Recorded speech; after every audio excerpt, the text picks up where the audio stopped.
The Arizona Cardinals get a massive win without playing a game during their bye week. Let's discuss. You are Locked On Cardinals, your daily Arizona Cardinals podcast. Part of the Locked On Podcast Network, your team every day.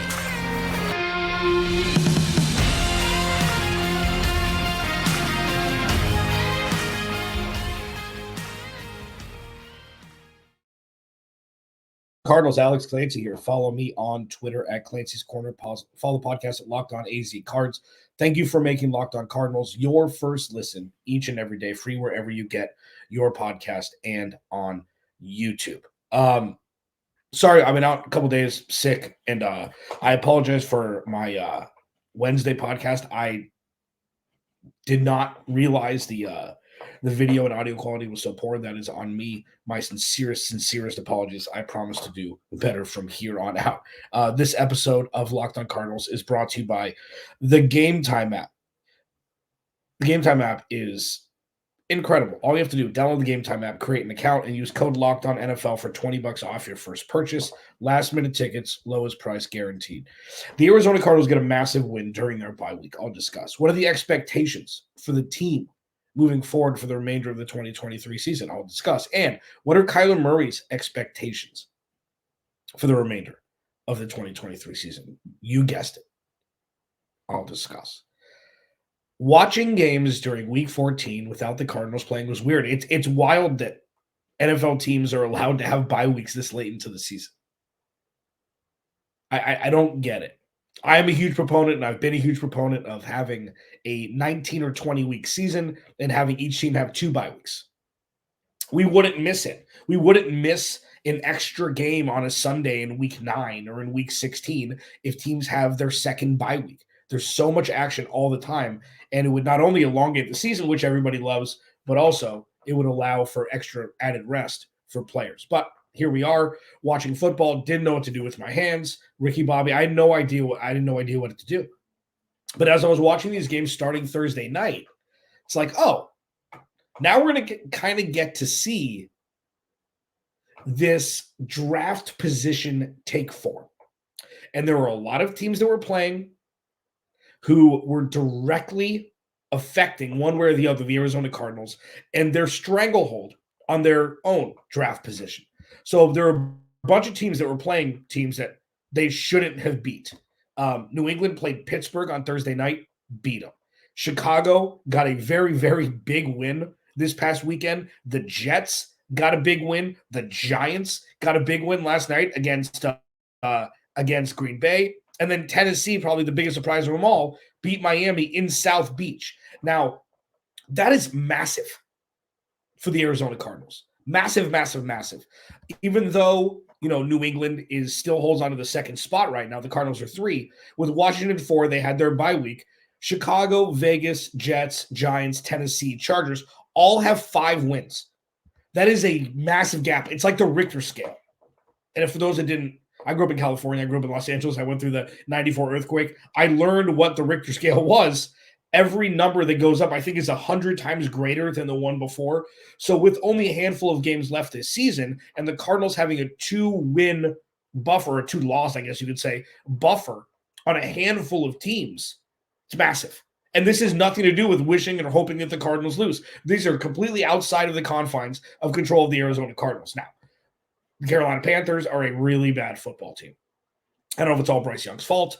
David Tepper doesn't seem to know what the hell he's doing. He doesn't seem to understand long plays after giving Matt Rule, a 7-year deal, and then sending Frank Reich and getting him out of there after 10 or 11 games. I don't know if he gets it. I don't understand how you could see CJ Stroud sitting there and be like, you know what? We're going to trade up to the number 1 pick. We're going to give you our future first, and we're going to take Bryce Young. Yuck. But, so Chicago's going to have the number 1 overall pick. Ain't no way Carolina's winning 2 more games out of the 4 that they have. I just don't see it, which would put them in tie with the Cardinals or New England. Now, the Cardinals have a tough couple games coming up. They play San Francisco on Sunday, which I will do a massive breakdown throughout the rest of the week. I will do Fan Wednesday because, I was a little under it last week. I didn't get to it. I have 3 topics that I want to discuss from you who DM me on Twitter. I will do all 3 of those tomorrow, and I'll break all that down. And that'll be really fun. And then we'll do crossover Thursday with my boys from Locked On 49ers, Brian Peacock and Eric Crocker, 2 of my favorites. It's going to be great. But the Cardinals play Arizona. They play the 49ers. They play Philly. They play Seattle to round out the year, and they play Chicago as well. Chicago looks like a pretty good team. I don't know why, I don't know why Justin Fields is getting just a huge pushback that he is. He's not perfect. He's been in the league a handful of years. He's had a bunch of different coordinators. He had a couple that, he's not a finished product yet, but he is magical on the football field. And DJ Moore and him are starting to get their bearings. And Cole Kmet, they've got some running backs. Their defense is much improved. So the Cardinals do play them. But if you look at it, the Cardinals shouldn't win more than 2 of their final games, and that may be a stretch. I don't see them beating 49ers, even though it's at home. I don't see them beating Philly. I don't see them beating Seattle. Chicago may be the only one. So when you look at this week 14 that just finished, it could not have gone better for the Cardinals, aside from Carolina winning, which let's stay in the realm of reality here. It could not, and the Cardinals have had a couple of weeks this year where crazy things have happened that have benefited them greatly. And this one may be the most potent, especially with how late it is in the season. Again, out of the top 10, move Carolina, move themselves, and move Washington, who, had a bye. The Cardinals had a bye. Out of those 7 teams, 5 of them won. New England, Chicago, Jets, Giants, and Tennessee. And Vegas should have beat Minnesota. They lost 3-0. So when I say it's a win for the Cardinals, this is something, it's like a loophole to be able to not have to root for the Cardinals to lose while watching other teams win, which in turn allows you to smile as a Cardinals media member or fan, saying, you know what? This was a good week for the Cardinals 2024 draft position. It could not have gone much better. It could not have gone much better. And we'll see what the Cardinals do with the 49ers. We'll see what they do with Philly. We'll see what they do with Seattle. But, we'll see if there's some Bailey Zappi magic out in New England. Cardinals could find themselves in the 2 spot. If the Cardinals find themselves in the 2 spot, hold on to your keister for the next handful of months, because it is going to be so fun. I'm going to bring out my Rolodex again. I haven't had any big name guests on this season because I kind of want to wait until we can get some of the best minds around the game of football. Draft, just from the biggest publications. I've got a pretty good Rolodex that I've built up over my years of producing and hosting shows to be able to bring to you some of the smartest minds in the game. If the Cardinals get the number 2 overall pick, oh boy, it's going to be fun. Now, there's still 2023 to contend with, still 2023 to sludge through.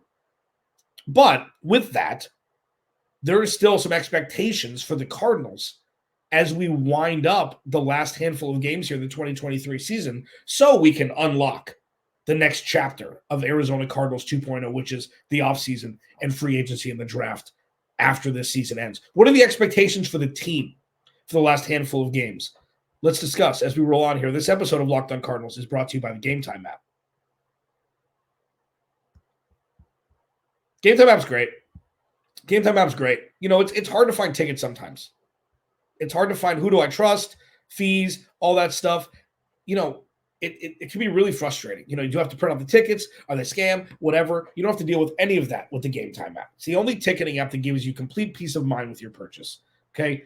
And my biggest peace of mind is not getting and being part of a sham where it's like, oh, these tickets look good. And then you get there and it's an obstructed view, or it's not even close to what you thought it was going to be with that row and section. With the Game Time app, you can see your vantage point on the app for where you will be looking from and what you'll be seeing at whatever venue it is, whether it be a comedy show, NFL game, NBA game, hockey, whatever it is, theater, drop, whatever.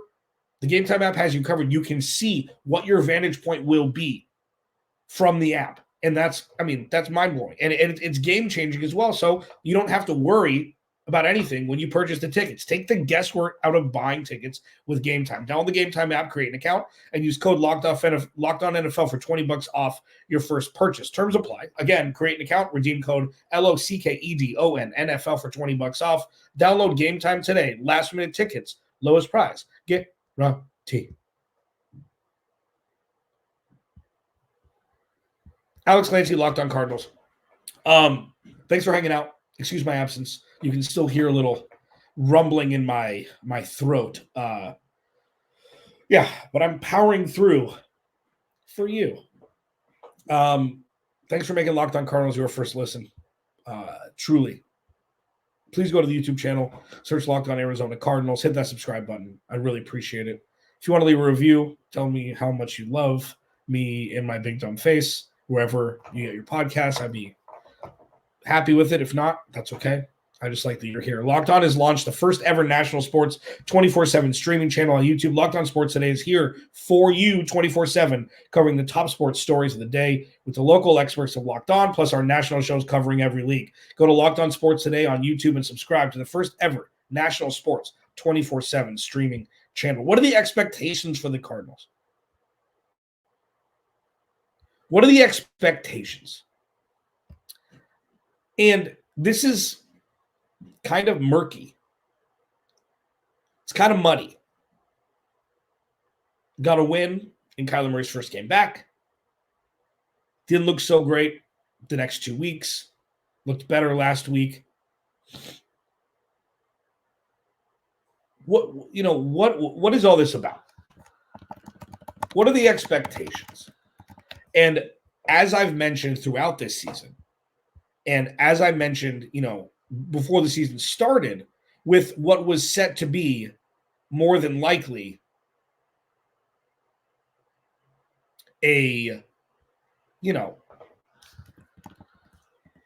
what is set to be more than likely a lost season, win-loss record-wise. What are you looking for? And the first thing that I've talked about numerous times is finding your stars, finding the guys that you're going to trust moving forward. Hopefully guys that are still on the rookie scale contract, hopefully guys that were drafted just this season, to couple with Budda Baker and Jalen Thompson and James Conner, Kyler Murray, you'd think. And I think that we've seen that. Hollywood Brown, jury's out. We'll see what looks like for him. But what are the expectations? The expectations are to expound upon what we already think we know. What we already think we know about this team. One, the Trey McBride's tight end one. Exploit that. Show it for the whole world to see. For everybody to understand around this organization that he's tight end one. 15 targets, 10 targets a game, doesn't matter. This is not a situation where it's like, oh, is Rondale Moore the guy? Love Greg Dortch, but is Greg Dortch the guy? You need to know, and you need to double down on the guys that you think will be stars, who have shown you up until this point this season that they will be. Trey McBride is number one. Number two, Paris Johnson Jr., microscope. Is he the guy? And I will go back to Josh Jones, who was drafted in the third round a handful of years ago. Couldn't see the field. Didn't see the field. They brought in Kelvin Beachum the year before. Kelvin Beachum beat him out for the job his rookie year and right guard. They couldn't find him. They played him a little right tackle. They played him a little right guard, little left guard with injuries and stuff. Never really played. If Paris Johnson Jr. wasn't ready, he wouldn't be playing. He's played every damn snap this year. Exploit it. Microscope it. Make sure that he's going to be your right tackle for the future. And by all accounts, he will be. Because I feel like you would know, and this is one of the things I discuss a lot for everydayers, you know this, if this is your first listen to Locked On Cardinals, thank you. With first-round picks, top-tier first-round picks, top 10, top 12, the only thing you don't want to say is, oh, no, what have we done? That's the only thing an organization doesn't want to say. Sometimes it takes a while for a star to be born. Sometimes they jump out right away. Jamar Chase. Penny Sewell didn't have the best rookie year. Evan Neal didn't have the best rookie year. Andrew Thomas didn't have the best rookie year. And then, he's regarded as one of the better left tackles in the game when he's healthy. Paris Johnson Jr., by all account, is the guy. And the reason why for that and why that's so important is if he wasn't, maybe that would tip the scale on them having to draft a left tackle, or would it tip the scale if he is the guy for them to draft a left tackle for the future? But okay, you've got your bookends for the future. Now let's go do everything else. And then so some other guys like Garrett Williams. I wish I could put Kazir White on this list, but Garrett Williams, Michael Carter in some capacity. I'm not sure they need an RB2. I'm assuming they're going to draft one. But that's what the team expectations are for me. It's not win. And then, from the coaching aspect, continue to do what you're doing every week. We know that the Cardinals are going to come prepared every week to play with passion and emotion. Yes, this sounds dumb. And yes, these are things that we've questioned, or that I have, over the last 5, 6, 7, 10 years with this team. Bruce Arians, after the Cardinals went to the NFC Championship game and got absolutely embarrassed by Cam Newton, the next week, week 1 of the 2016 season, I think, they have a Monday night home game to kick off the year, the late Monday night game with New England and Jimmy Garoppolo. And Chandler Catanzaro misses a late field goal to lose. And Bruce Arians said, we never recovered from that in 2016. And they went, 6-9-1 or something. What? 0 emotional fortitude. 0. And this team has that. They've been getting beaten up all year, but they've competed, and they've been close. They probably should have 6 wins this year. Seriously, they should. Is it better they don't? Yeah, probably. But the team expectations, the reason why I'm centralizing it around players is because I think the coaches have done their job. I think it's really on autopilot where the floor is raised for how guys are prepared for games. Regardless of if they're going to win or not, regardless of the talent level of who they're playing against versus who they have, in the locker room for the Cardinals in 2023. This is a passion we haven't seen in a long time from an Arizona Cardinals team. Defense, fierce, ball hawking. Yeah, they don't have the talent yet. That's fine. It's different. Offense, stable, adult, balanced.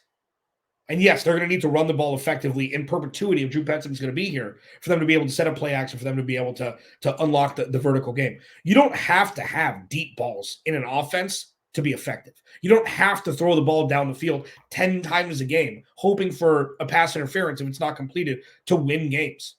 Trey McBride's going to unlock this offense like we've maybe never seen before from an Arizona Cardinals offense because they've never had a tight end of merit. Ever. There's only been 2 tight ends that have eclipsed over 600 yards in a season in the history of the Arizona Cardinals. That blows my mind. They've got Trey McBride. So all in all, team expectation, keep doing what you're doing. Keep getting better, keep growing. When I say exploit, I mean utilize to the nth degree the guys who you think will be the star. Because it's no longer a tryout. It's more chiseling. Get Trey McBride 15 targets a game. Who cares? If he's the number one he's the number one option right now. Hollywood Brown, he's not. It's Trey McBride and it's James Conner. Kind of a motley crew, but it's working. And now all the Cardinals need to do is infuse talent on the offensive side of the ball. I don't think Hollywood Brown's going to be here for the future. I don't see it. He hasn't shown enough. And we'll see for the next handful. He's going to be under a massive microscope. So I'll throw in team expectation. How about one more for Monty Austin for it? Figure out if Hollywood Brown's the guy or not. Figure out if he's important enough to this team to give him $15, $17 million a year. There's a report out that the salary cap is going to balloon to $240 million. I don't know if that's true, but I saw that. I'm like, holy sweet mother. This is going to be NBA money soon. Not to the extent, but those are the expectations for the team. Now, what about for Kyler Murray? A little trickier. Let's discuss that as we roll on here. This episode of Locked On Cardinals is brought to you by DoorDash.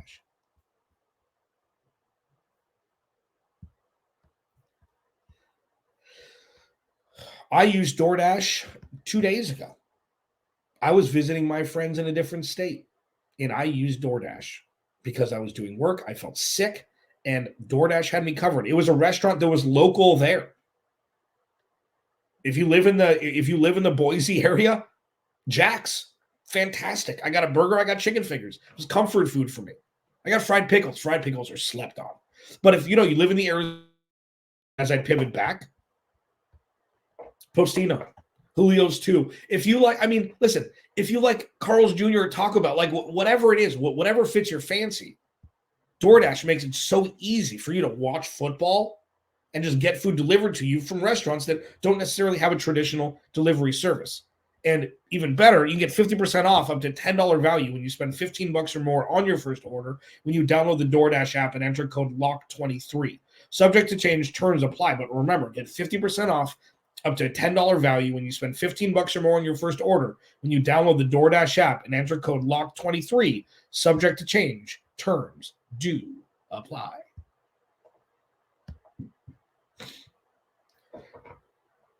Kyler Murray expectations. This is tough. Alex Nancy, Locked On Cardinals. Please go to the YouTube channel, search Locked On Arizona Cardinals, hit that subscribe button, turn notifications on, leave a like. I'm doing Fan Wednesday. It's not alliterative, but it's going to work. I've got 3 topics I would discuss from people who DM me on Twitter at Clancy's Corner. Feel free, DM me, ask a question. I'm happy to take a segment out. As long as it's not, as long as it's football related. Got some weird ones that weren't football related. This is a football podcast, and I'm a gentleman. Damn it. That's what I will discuss. What are the expectations for Kyler Murray for the last handful of games here? Tough opponents, tough defenses, and Seattle, you could say 4 tough defenses for the Cardinals. 49ers, Eagles haven't been what they were, but they're still the Eagles. Chicago's defense has been excellent over the last handful of games. And Seattle, nothing to sneeze at. What are the expectations for Kyler Murray? Continue to get more and more comfortable with this offense. One of the biggest misconceptions about Kyler Murray is that he has to put up massive numbers to show his worth. He doesn't. Have his numbers been good since he's come back? Not really. They're 2-2, so they've won more games in the last 4 weeks than they had in the entire chunk of games before then. He needs to show that he is built for this offense. He needs to show that he's still got some zip on his down-the-field throws. Threw an absolute dime last week in Pittsburgh. He needs to show that he is a winning quarterback above all else. This offense is structured to be able to run the ball, bleed clock, and set up the play-action pass. His wide receivers aren't great at separating, regardless of how fast they are, unless it's Rondale Moore screaming down the seam like he did against Houston. Kyler Murray needs to show growth. He needs to show, above all else, that he is a winning quarterback. If they lose 27-3 or 27-10 in embarrassing fashion in San Francisco and he throws 2 interceptions or fumbles the ball, the same happens with Philly or Chicago or whatever, we may have to have some conversations. I just don't know. And this is the biggest question mark. And I don't know. Nobody knows except for the guys inside that office with Monty Osmer, Jonathan Gannon, Michael Bidwell, etc. Do they already know that he's the guy? Do they already know that he's not? Do they already know that they're going to have to find out in the next 4 weeks to make a determination? Is the draft order going to matter? All of those questions, regardless of who tells you one thing or the other, nobody knows. So the expectations for Kyler Murray is go win the next 4 games. Because remember, zero employees of the NFL who wear uniforms and play on game day give a rip about the draft order for the next season. That's just one more player who has the potential to take their job. So nobody cares. They're going to win every single game. If and let's do this because I've got a few minutes here. So Kyler Murray, go win the next 4 games. Those are the expectations. Doesn't matter who you're playing against. Go win. But really, incrementally, show that you understand the offense. You're getting better every week, which he has. He played very well against Pittsburgh. The numbers, it doesn't disassociate yourself from him not throwing for 400 yards and 3 touchdowns as a moniker for success, or barometer for success. If they win, if it's close, it's a win this year.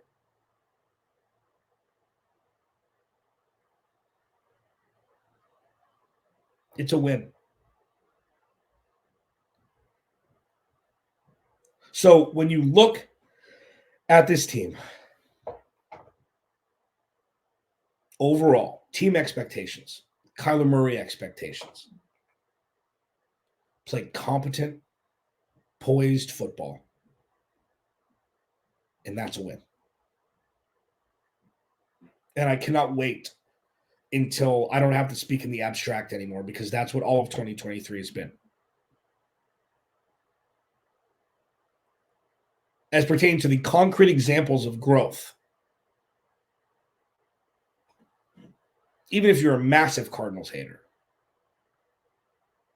been watching this team for 40 years and it's all the same until Bidwell sells the team, it's almost impossible to deny that this team doesn't look different. Wait, what? It's impossible to deny that this team looks different from the last handful of iterations, from 2018 on, especially 2017 on. This team has fight. This team's playing for each other. And these are cliches, sure. You infuse some talent onto this roster on both sides of the ball, this team could wreak havoc across the NFL for the next handful of years. First step, get through 2023, play competent football, find out who your guys are, find out who your stars are, find out who is not that, move on from them, and continue to rebuild. But this time, it's with purpose, and it's with winning in 2024 in mind. Alex Clancy, Locked On Cardinals. Fan Wednesday tomorrow. I'll talk to you then.